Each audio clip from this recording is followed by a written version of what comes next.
The world's eyes on threatening white clouds billowing over damaged nuclear plants in Japan. But at another point of crisis a continent away, Saudi-led troops crossed the border into their Gulf neighbour, Bahrain. These two disparate events fusing into a global pattern of instability and uncertainty seldom seen. And in this tiny island state occupied by Sunni and Shia is the core of sectarian divide about to be exposed. Could the fallout become regional? This is Inside Story.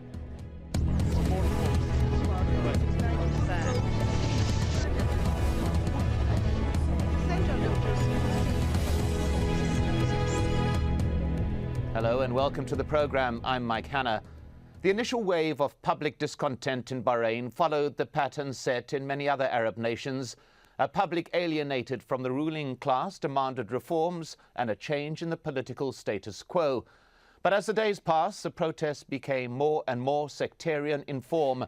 70% of the population is Shia, and those who govern are exclusively Sunni. And the escalating protests watch with increasing concern across the King Fahd Causeway in Saudi Arabia. The ruling Sunni monarchy there suspiciously watching Shia activity in the region, the spectre of any increased Iranian influence long seen as a threat to Sunni control. The unprecedented decision to send troops and police into another Arab state was publicly at least a decision taken by the six-member Gulf Cooperation Council. The justification, the need for stability in these turbulent times. And as the global economy continues to feel the effects of the Japanese earthquake and subsequent nuclear threat, stability wherever possible is what many could be looking for. In a signal of Gulf Cooperation Council unity, Qatar's Prime Minister defended the deployment, insisting it was in line with the common obligations shared by GCC members. The Bahraini opposition is part of the Bahraini people, and they are dear to us as the rest of the Bahraini people. With regards to the occupation, as I said, there are Gulf states agreements, the Al Jazeera Defense Shield, and security agreements that have clear commitments. But some of those protesting in the streets of Bahrain see the deployment differently, arguing that they will resist what they regard as an invasion. It doesn't surprise us, and we don't get scared because, you know, if you ask anybody over here, he said, I'm ready to sacrifice myself as the others they did before. So nothing gonna change us. We'll keep on demanding our right unless they kill us all. The government just think that we're gonna just be afraid or we're not gonna be here in the roundabout. But actually, since we've heard that the army is coming from Saudi Arabia, we insist to be here and we insist to, it's gonna give us more courage to be here and to defend our land. Well, to discuss this topic, I'm joined by three guests. In Riyadh, Abdullah Al-Alami, he's a Saudi economist and writer. In our studio in Doha, Salman Sheikh, the director of Brookings Center. And in Bahrain, over the phone, Nabil Rajab.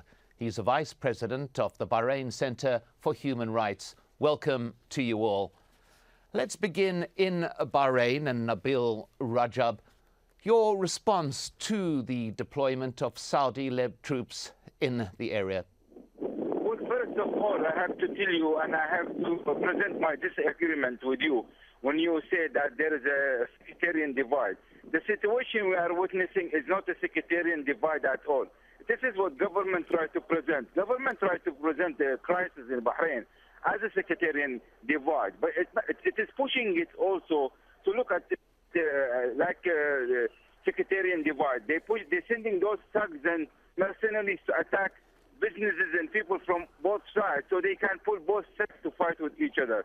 But it's very clear among people, it's not a sectarian divide, it's an uprising. People want their political rights. Now, about the troops coming. The troops coming is not welcome in this country at all. They are occupiers, and we don't accept anybody to occupy our country. I'm just part of a protest walking now, which is more than 100,000 people have participated in it. We went to the Saudi embassy. We're just heading back now to where we start. Quarter of Bahraini population have participated today in the protest against the Saudi invasion to Bahrain. Clashes is going on now between the protesters and the right police supported by the Saudis. At least one Bahraini has been dead last 1 hour, and there are approximately 100 people injured, most of them with live ammunition. According to the Saudi government, there is one Saudi man or Saudi soldier who died, and we think he died from friendly fire. Also, situation is very critical, very bad. People are very angry at the Saudis. People are very angry at the GCC for sending troops to crack down a peaceful protest, demanding for political rights, demanding for their human rights, which is not being accepted at all by our people. And we will keep fighting till these troops go out of the country. Well, let's go now at this point to Abdullah Al-Alami in Riyadh and seek your view of why the deployment of Saudi-led troops in its neighbour. Thank you, Mike. Well, first of all, let me convey my condolences to all the families who have lost their loved ones, whether in Bahrain or anywhere else in the world, through these political upheavals that have taken place recently. As far as the troops are concerned, as you know, this is not called troops. They're not called Saudi troops. They're not called Saudi soldiers. They're called Peninsula Shield. They were brought in Bahrain as a request by the Bahraini government to assist in stabilizing the situation. So they are really deployed there as an act of solidarity, if you will. You know, the GCC countries have agreed at one point in time that they're going to have a collective responsibility to make sure that there is safety, security, stability in the region. And I also would like to convey my condolences to the Bahraini man that Nabil had just said had died, and the Saudi soldier who also Nabil had said that had just died. Well, we heard from Nabil Rajab there, the absolute refusal to consider the uprising within Bahrain as secular based in any form, saying that it's a popular uprising. What is your view, Abdullah Al-Alami? I've heard also Nabil say that, and he referred to the Saudis as occupiers, which I don't necessarily agree with. Let me make a point here. The King of Bahrain is a good person, but he really needs to understand that people have demands. The people of Bahrain are calling for change. The Crown Prince Salman, had indicated a few weeks ago, actually, that he is willing to consider electing or the constitution of new parliament with full power. That's a step in the right direction. I guess it's a good time. This is the good time. This is the right time for both parties, the government and the opposition, to sit down and talk. We need to have a political dialogue rather than calling each other names and occupiers and killing each other for absolutely no reason. The gentleman, Nabil, had said that people are angry at Saudi, people are angry at GCC. They should not. We should not be. We are one region. We are one Gulf Cooperation Council here. And we need to act like one. We need to act like one family. Well, Simon Sheikh, if you can take a look at this. We've heard two differing views of the motivation for this deployment of the Gulf forces. What is your view? I feel the intervention at this point in time by the GCC forces, the Peninsula Shield, is perhaps an unnecessary step. We have to consider this question of bringing stability and trying to find a space for dialogue. And I fear that these forces will not bring that. We will instead perhaps continue to now walk down a more escalatory path. For that reason, I think we perhaps need to start thinking of other ways whereby which we can create the space for the dialogue that both your other gentlemen are talking about. Nabil Rajab in Bahrain, if we still have you on the telephone, you have a situation now where a state of emergency has been declared. In effect, martial law in place for the next 3 months. Do you think that this is linked to the deployment of added security as it is put in Bahrain? Well, first of all, I have to clarify one thing. Once I say GCC, And once I say Saudi, I don't mean the Saudi people and the GCC people, which we have very high respect for those nations, who suffer like us from lack of democracy and respect for human rights. And we all fight for the same reason, we in Bahrain and the citizens of Gulf country. Number one. Number two, the troops which was called by the Bahrain government, by law, the troops should be called when there is an international intervention, when there is an international and outside threat, when there is a threat or somebody attacking our country. But it's totally internal issue. It's an issue, it's a dispute, it's a crisis between the people of Bahrain and the ruling family based on political right that people fighting for, which is guaranteed by all international and covenant and convention and treaties. So there is no justification for that. But can you repeat one more time your question again? The fact that a state of emergency has been declared in Bahrain, martial law for a 3-month period. Yeah, I don't think it will mean anything to the people. People will remain in the street, and people will be more in the streets since it has been declared. I tell you, it has been declared 3 hours ago, and now I'm in a protest which is more than 100,000 people, approximately quarter of Bahraini population, and that was an answer for that martial law. Salman Sheikh, we know that the GCC was formed in the wake of the Iran-Iraq war and its stated position then to prevent a defense from external threat. So this is unprecedented and extraordinary that it is actually operating internally, is it not? It is. It is an extraordinary and unprecedented step. And I would actually say that we need to look very closely at the legal basis of this particular intervention. The Peninsula Shield was created on the back of that, but yet in 2007 it was still very much going through a process of reform. We ourselves have been analyzing the makeup of that, its composition, as well as the GCC Charter.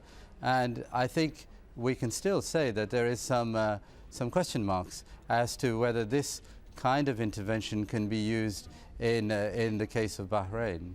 Abdullah Al-Alami in Riyadh, critics of Saudi Arabia have pointed to what they say is a forced suppression of dissent within that country, particularly in the Shia-dominated East. A carrot and stick, as some critics have put it, vast amounts of money being dispersed, and at the same time intense security measures being put in force. The accusation that Saudi is now attempting through the GCC to suppress dissent within Bahrain, as it has in its own country. Your view to those points of criticism? Well, I'm so glad, Mike, that you brought up this question. But before I address it, would you allow me for a second just to touch base on the martial law issue that you have brought up earlier? Indeed, yes. Thank you. What I hope is that by June 15th, 3 months from now, talks would have started, political dialogues would have started between the government and the opposition, and there would not be any necessary need to extend the martial law. Now, let me address your question, if I may. We were so happy last Friday in Saudi Arabia, and actually we called it the White Friday, white, because we have disappointed those who have initiated the process of violence, those who have initiated the process of antagonizing other people.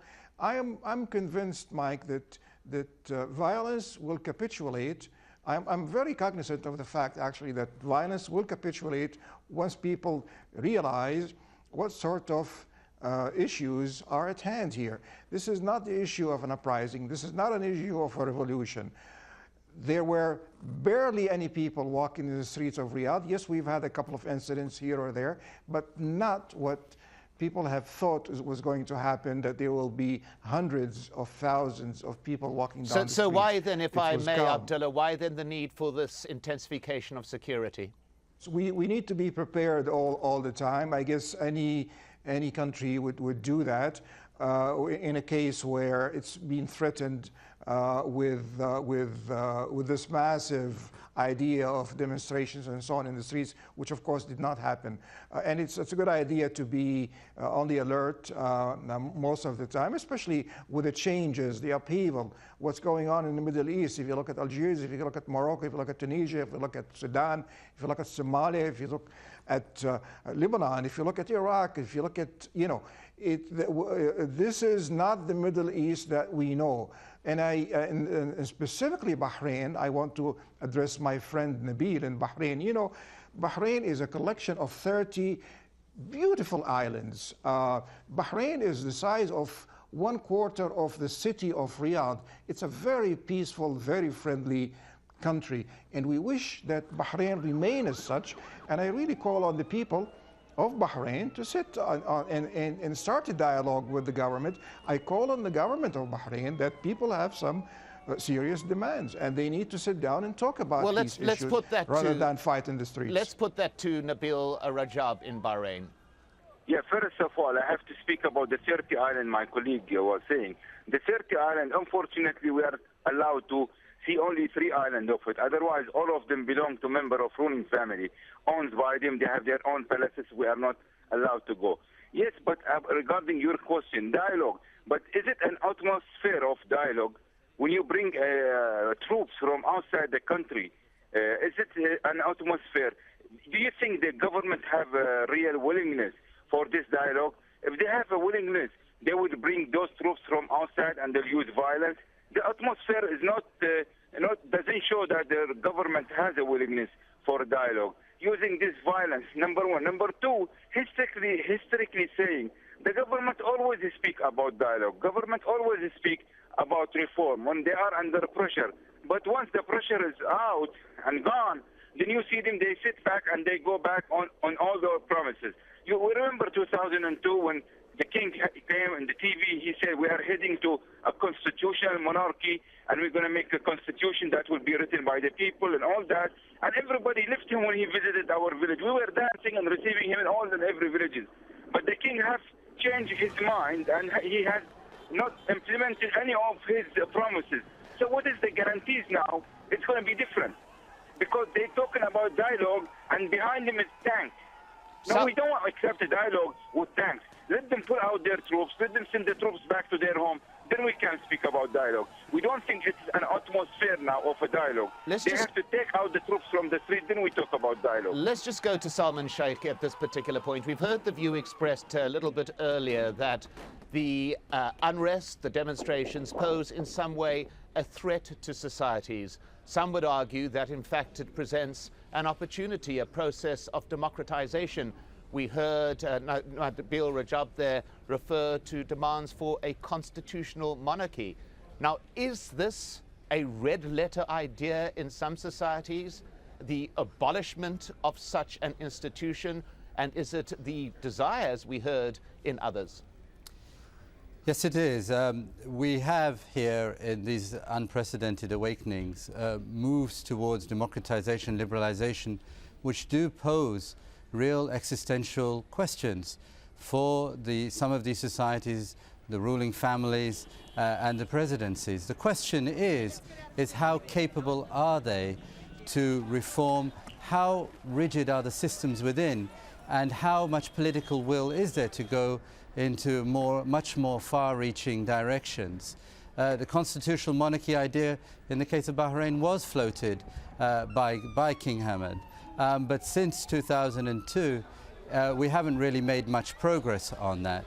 We do need now, urgently, to get away from the escalatory trajectory that we're on in the case of Bahrain, which I believe is now being seen through somewhat of a sectarian lens, as well as could have a regional spillover, including in Saudi Arabia and elsewhere. We now urgently need to, again, try and generate the space for dialogue, and that will require far-reaching actions to be taken. I think the force, as I've said, is not useful at this point in time.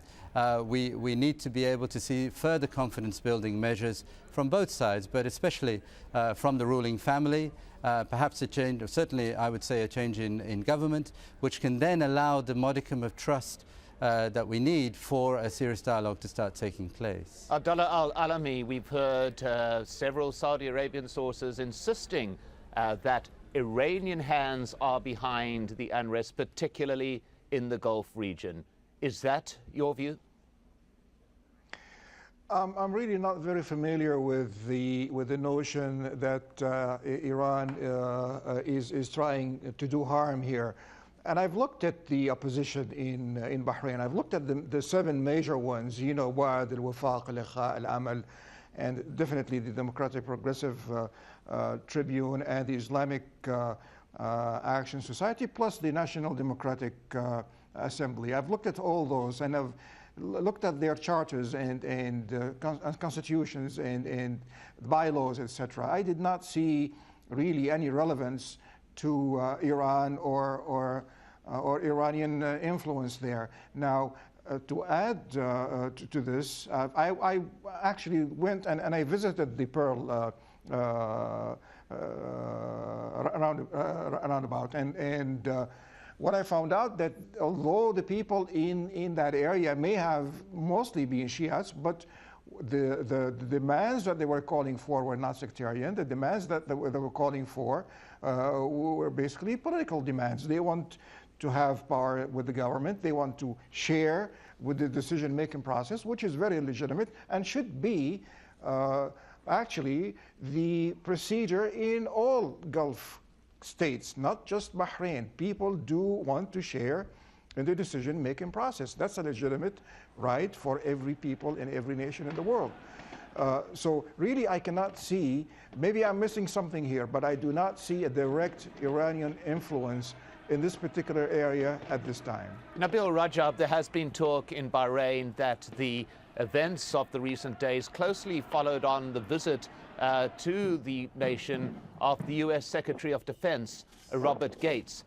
Is there the belief among some in Bahrain that these events are in any way connected? Yeah, there is a wide belief here that it is supported by the American administration. Especially, we have seen the troops coming just 48 hours after the Secretary of Defense of the United States have visited Bahrain.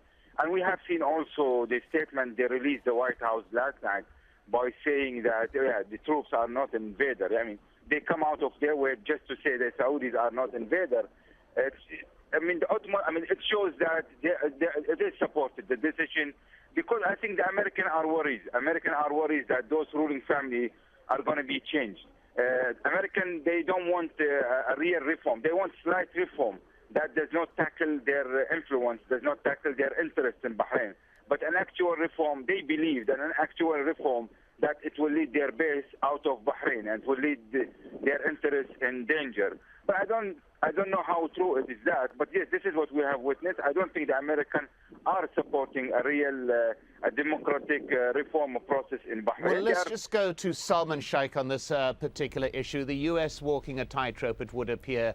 They have been supporting public protests throughout the Arab world. At the same time, they are making calls for stability. They are, it would appear, not directly criticizing the latest moves. What is the position of the United States, and is their role in the region being impacted on by the developments that we are seeing, for example, in the tiny island of Bahrain?